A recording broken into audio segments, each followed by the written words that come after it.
Con questo gol di Ariel Ojeda, l'Aragona batte di misura lo Strasatti e conquista i primi 3 punti nel campionato di promozione. Il successo è arrivato di rigore nel finale di partita e premia l'impegno e la maggiore determinazione dei padroni di casa. Lo Strasatti ha badato soprattutto a difendersi e a colpire in contropiede o su palla inattiva, ma senza successo. L'Aragona del neotecnico Mirko Spataro parte subito forte, prende possesso del centrocampo, ma non riesce a bucare l'attenta difesa ospite. A metà primo tempo Ojeda in acrobazia non centra la porta. Poi Di Benedetto chiama la parata Orlandini.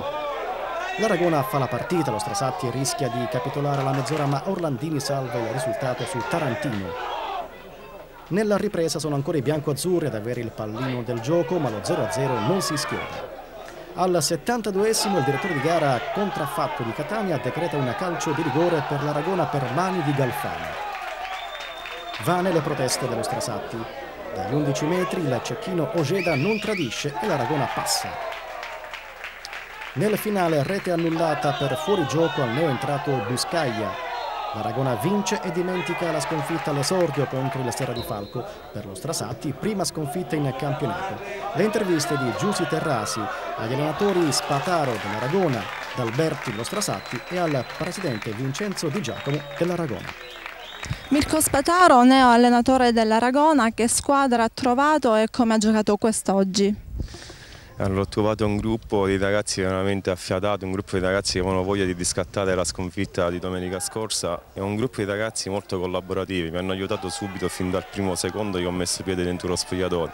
Sono stati veramente eccezionali, tutta la settimana hanno lavorato bene, hanno dato tutto quello che avevano e oggi si sono visti i risultati. Abbiamo giocato secondo me una buona partita, ovviamente a sprazzi è mancata qualcosa, però sulla tenacia, sulla voglia, sullo spirito battagliero non c'è nulla da dire ragazzi, gli faccio i miei complimenti.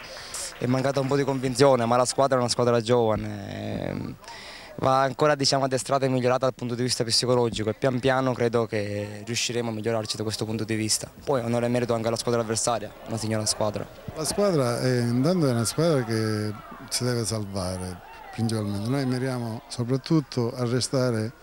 Se poi più in là abbiamo la possibilità di avere una squadra più competitiva, perché siamo all'inizio, il mister è da una settimana qua, abbiamo molti giovani promettenti, speriamo di fare un buon campionato e la vittoria di oggi ci può solo far contenti perché diciamo che partiamo bene in casa.